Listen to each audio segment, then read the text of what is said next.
Yo, what's going on everyone? It's Fiori, and this is a tutorial on how to cook up 808s from scratch in FL Studio using only stock or free plugins. A lot of you have been asking me to make this, so let's just dive right in and not waste any time. Fiori, Fiori, Fiori, Fiori.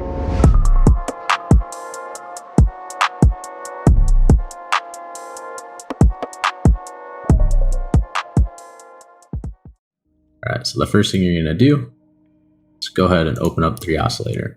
3Oscillator is a very basic synthesizer, comes included with FL Studio, and it basically has 3 layers here that you can work with. We're going to go ahead and turn off the first 2 for now.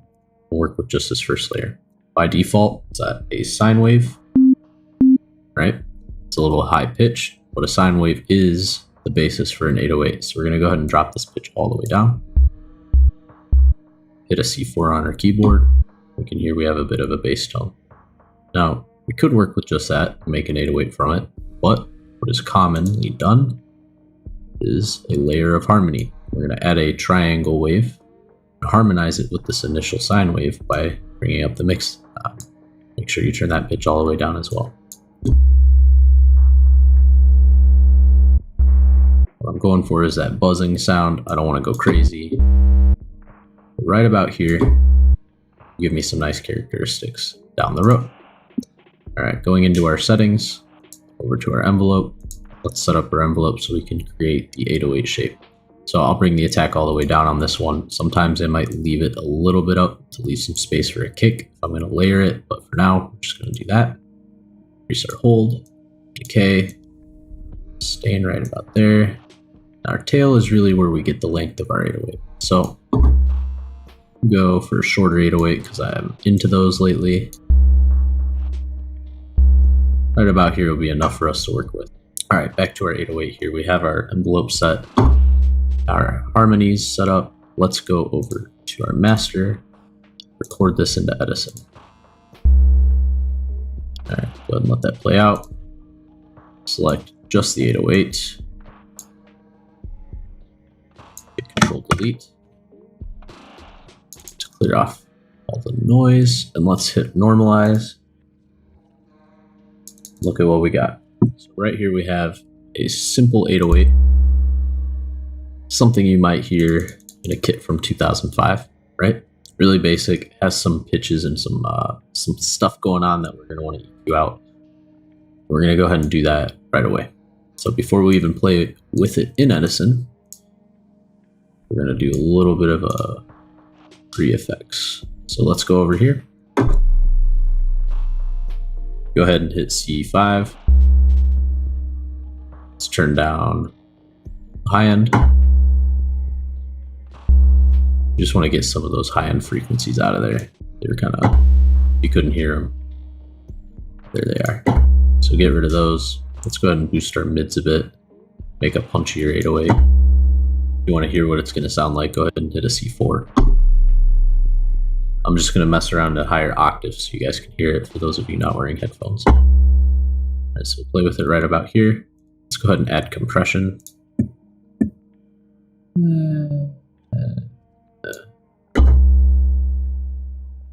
Right about here, turn the attack down, release up.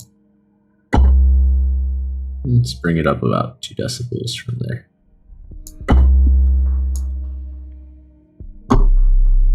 There we go.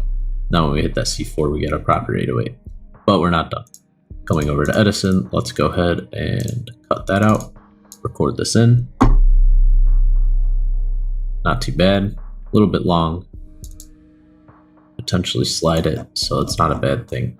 But we do want to make a shorter, punchier 808 on this one. I'm going to show you how I'm going to do that. Go ahead and normalize that once more. At this point, you can check your pitch regions, but if you're making it in 3Oscillator and you haven't done anything crazy with the pitch envelope, this should be pretty root nosy. We can take this, and we can adjust things in Edison before we even take it back into our sampler. For instance, let's say you want to shorten the tail. You do that. It's a very short, punchy 808. Let's say you don't want to shorten the entire thing. Go ahead and just highlight the back end. Create a tail there. Now we have a bit of a sharper drop off at the end. I actually like to do that. There's no need to have this low volume tail coming all the way out. Alright, so go ahead and hit play. Nice beefy 808. Let's drop that back into our sampler, set that to mixer track 2. Now, this is the part that changes every time. No matter what I'm doing, these steps are always different because I'm trying to make a unique 808 whenever I do it. So I'm just going to show you what I would do for this one, but it does not mean that this is the only way that you should make your 808s. You can play around with a lot of VSTs out here for distortion, play around with various compressors and soft clippers. There's a lot of different things that you can do to create 808s with various characteristics. So that way you're not making the same 808s over and over again. You don't even have to use 3 oscillator. Once you know how to use oscillator and the wavetable functions, you can apply that knowledge to things like citrus, harmor, morphine, whatever, omnisphere, massive. They all have these abilities, and you can make 808s in them and add even more interesting effects using those programs. But again, this is just a basic 808. First thing we're going to do is play with the transient. So transient shaping is going to give us a sharper attack when we set it to, and that's just going to create a snappier 808 overall. You may not hear it on an 808 as much as you would hear it on a kick, for instance, but if we do it prior to the compression, you're going to really notice when we turn it on and off once that compressor is on our chain. For now, let's go ahead and select center. This is going to apply the transient shaping to just the center image. On our stereo image, we have the side sounds, the sounds out to the left and the right, and then we have the center image, the mono image. This is going to apply that effect to just that. If we select stereo, it's just going to apply it to the outside image. If we select main, it's going to apply it to both. Let's go to center. I'm going to actually unlink this to the gain so it doesn't interact with that. Go ahead and hit a C note. Oh yeah, let's make sure it's set to cut itself. There's actually a bit of a click. I don't know if you can hear it right up here. We're going to go and drop that off leading into this because it will have an effect. Now, coming back to this, let's go ahead and increase the bitter. Do it all the way so you can hear the difference. Hear the punch at the start versus, right?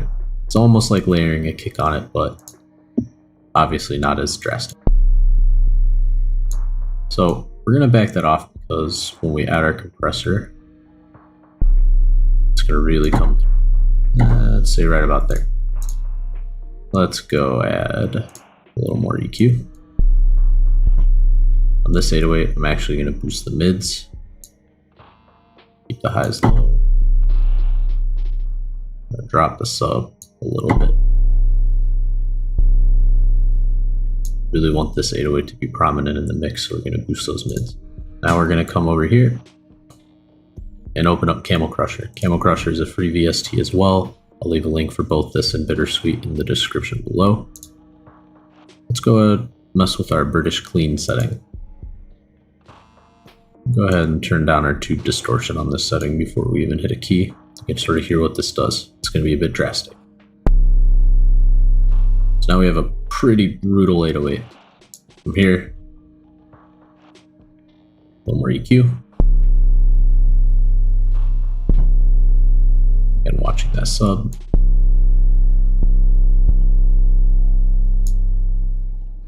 And from here, kind of like what we got. So we're going to come over into Edison to finalize. Hit record one last time. I might do a couple at different velocities because again, you get various characteristics at various velocities. That was a bit softer. Let's do a full velocity. And then one low velocity.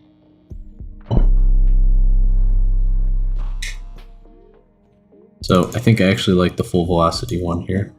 Let's go ahead and grab that. All right. Hit Control Delete. And now let's do a little bit of surgery on it. So, sounds good. Has a nice punch at the beginning. But I actually don't like how quickly it drops off. So, I am going to amplify it. Getting as close to that junction as possible. I'm going to come this way just a little bit.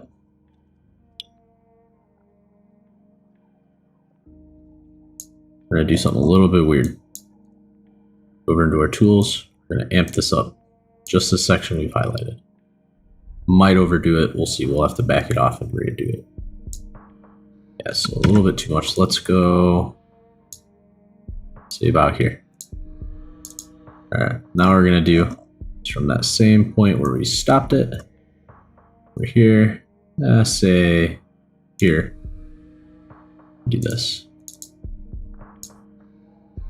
Literally sculpting a new 808 from the one that we just made.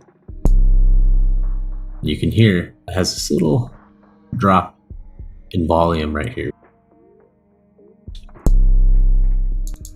One more thing you can do, come over here, reverse the polarity of it. It'll create a nice space for the kick up front with that first click. And again, don't be afraid to declick it. Do anything that you want and experiment. You can hit Control Z, undo anything you do, come back. But declicking it, putting it right here, make sure it's normalized. We have the 808 I want. I'm gonna go Tech Pitch Regions. It's in C, good enough for me. Last but not least, we're gonna come over here to save it as a wave file. You can name it whatever you want, save it in your drum kit, yada yada. One last thing to note, something that a lot of people do wrong on their drum kits, is they don't check this box area right here. If you look over here and you see it has your tempo and it says synced, you will be able to export it. Everything will appear fine. But when you drag it into your playlist, you'll notice the time function is off, and no matter what note you hit, it'll always be the same note. The way to avoid making 808s or sounds in your drum kits do that is to make sure this is turned off. Once that's turned off, you can come over here and you can save your 808. Alright guys, thank you so much for watching. I know that this tutorial was a bit basic and a lot of this stuff already exists out on YouTube, but if you'd like to see more, if you'd like to watch me cook up a few 808s, if you'd like to see some more in-depth processes, let me know in the comments below. If this helped you, let me know. If this did not help you, if this is stuff you already knew, or you have ideas on how I can make these tutorials better for you, please also don't be afraid to speak up. It's no hard feelings. I want to get better at this stuff. I want to improve the content so you guys actually can get something from it. So thank you all for watching. If this helped, make sure you like and subscribe if you haven't. Until next time, peace.